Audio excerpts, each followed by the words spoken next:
اور لوگوں تک اب کمپیوٹر پہ سحری کا اس کا انتظام کر رہے ہیں اور لوگوں کو جگا رہے ہیں. ہر چیز سے پروگرام ہو رہا ہے. دین کا بدعت ہے. یہ بدعت کا مطلب ایک نئی چیز ہے. آپ حج کو جا رہے ہیں، پلین میں جا رہے ہیں، یہ بدعت ہے. اور آپ وہاں پر جو مکہ شریف میں کنکریاں مارتے ہیں، پہلے کی طرح پتھر چھوٹا نہیں، اب اتنا بڑا ہے. یہ پتھر جو مار رہے ہیں وہ بدعت ہے. کون سی بدعت ہے؟ اچھی بدعت ہے. مطلب بدعت میں دو قسم ہوتے ہیں، ایک بدعت احسن، ایک بدعت خراب ہوتی ہے. صحیح بدعت صحیح، بدعت احسن. صحیح کون سی ہوتی ہے؟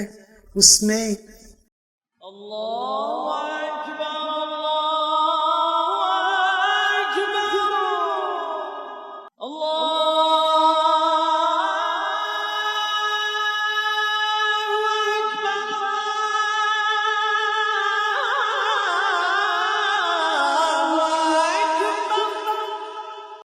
This is Babul Firdaus, Islamic Urdu channel, and I am your lecturer, presenter and speaker, Dr. Taj Firdausi.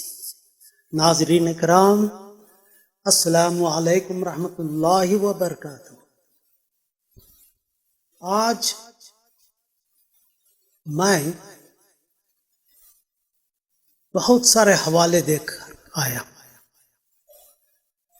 جو لوگ اس مبارک مقدس بہترین دن 12 ربیع الاول کو اس کی فضیلت بیان کرنے سے کتراتے ہیں اور وہ کہنا چاہتے ہیں کہ یہ بدعت ہے، وہ بدعت ہے.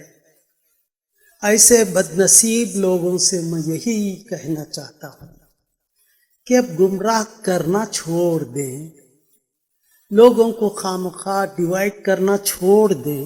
پہلے جو وہ لوگ کہتے ہیں بدعت بدعت، شرک شرک، میں نے کئی جگہ جتنے بھی مسلم لوگ رہے ہیں مسلم کنٹریز کے، ان سب لوگوں سے میں نے پوچھا کیا آپ کا دین اسلام ہے؟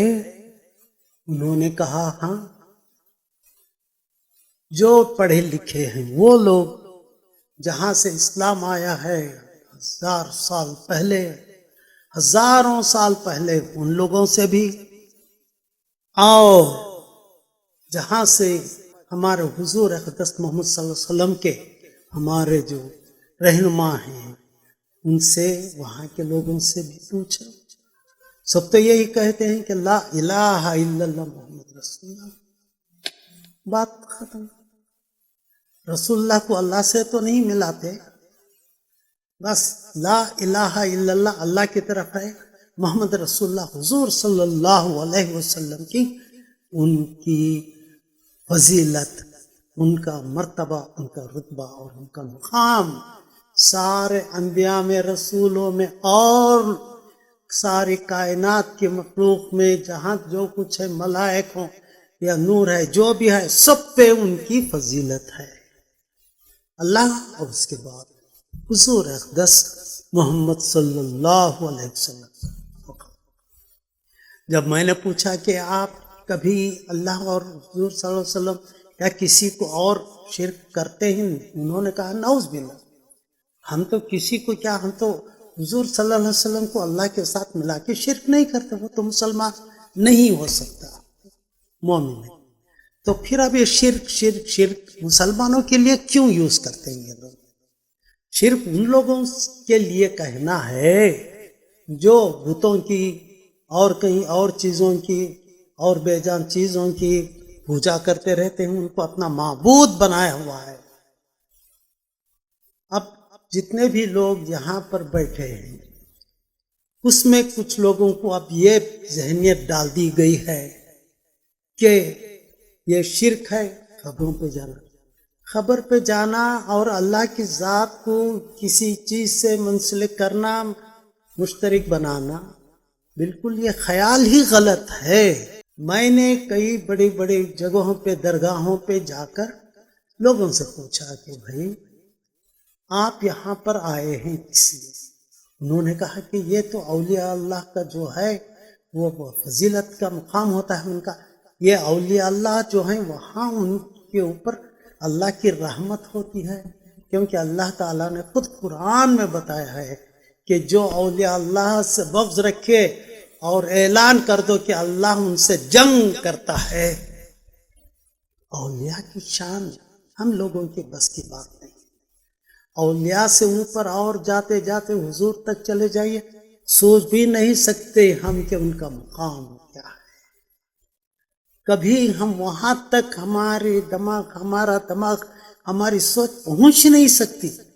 اولیاء اللہ کے بارے میں بھی ہم کچھ نہیں کہہ سکتے کہ ان کا کیا مقام ہے، جیسا کہ حضرت تاج الدین اولیاء رحمت اللہ علیہ ٹھوکر مار کے زندہ کر دی۔ عیسیٰ علیہ السلام نے کیا تھا تو حضور کے عاشقوں نے بھی وہی کیا۔ ایک اشارے سے انہوں نے جو کہا اولیاء اللہ نے کیا، یعنی یہ کہ حضور کے جو خادم ہیں، جو غلام ہیں، ان میں وہ طاقت ہے جو پچھلے انبیاء میں ہوا کرتی تھی۔ تو پھر یہ تو امتی کی شان ہے، اولیاء اللہ کی شان ہے، حضور کی نسبت اور عشق کی شان ہے۔ اور اب آگے بڑھتے ہیں تو میں نے ان لوگوں سے پوچھا تو یہاں پر کیا آپ اس صاحب قبر جو بھی ولی اللہ ہیں ان کو اللہ سے ملاتے ہیں، وہ شرک کرتے ہیں؟ انہوں نے کہا نعوذ باللہ، جو شخص اللہ کے ذات کے بعد کسی اور کو اس ذات میں شامل کر دے وہ مسلمان ہے ہی نہیں، تو شرک ہوتا ہی نہیں مسلم میں۔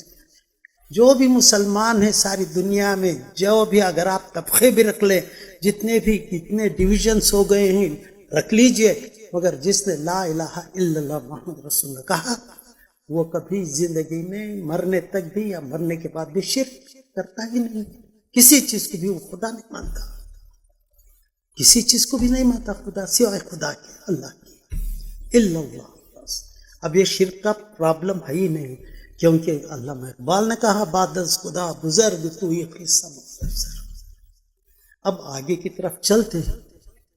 آج جو 12ویں ربیع الاول اس مہینے میں تاریخ آ رہی ہے، خوش نصیب ہیں وہ لوگ جن کو 12 ربیع الاول مل رہا ہے، وہ شکرانہ 2 رکعت نفل پڑھ سکتے ہیں کہ وہ اتنے خوش نصیب ہیں کہ اللہ تعالیٰ کا شکر ادا کریں کہ اللہ نے اس دن کی خوشیوں کو سمیٹنے کا اور بانٹنے کا، خوشیاں بانٹنے کا ایک ذریعہ حضور کی ولادت پہ مہیا کیا، عطا کیا ہم لوگوں نے۔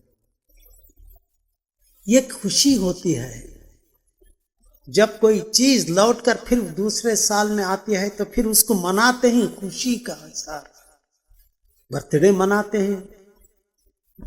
اور آگے کی طرف چلیے، اور جب ہم عید الاضحیٰ کرتے ہیں تو ہم مناتے ہیں اس یاد کو تازہ کرنے کے لیے کہ ابراہیم علیہ السلام نے اسماعیل علیہ السلام کے ساتھ قربانی کے لیے جو گئے ہوئے تھے، وہ قربانی کا جذبہ اللہ کی محبت میں کہاں تک لگے رہے اسے یاد کرتے ہیں۔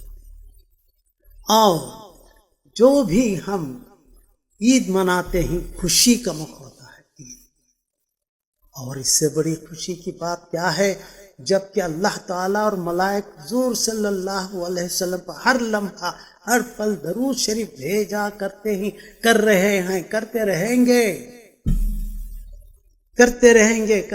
گے، اور ان کی ولادت، ان کا نور جو زمین پہ آیا ہے، اس دن کی خوشی نہ منائیں بڑے افسوس کی بات ہے۔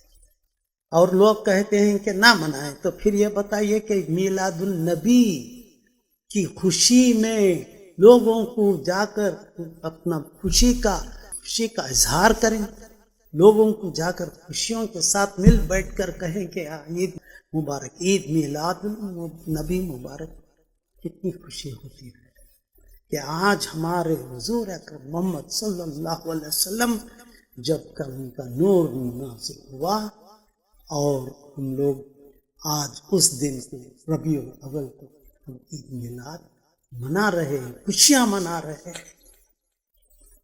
اور اسی خوشی میں جب کوئی کہتے ہیں کہ یہ کسی کتاب سے ثابت نہیں تو دیکھ لیجئے دیوبندی کی کتابوں میں ان کے جو علماء اکابر ہیں جو اور دوسری جماعت کے لوگ ہیں ان کے علماء اور ان کے اکابر کی کتابوں میں صاف لکھا ہے. یہ جو تبلیغ کرتے ہیں ان کے جو بنیاد ڈالی ہوئی ہیں وہ عالم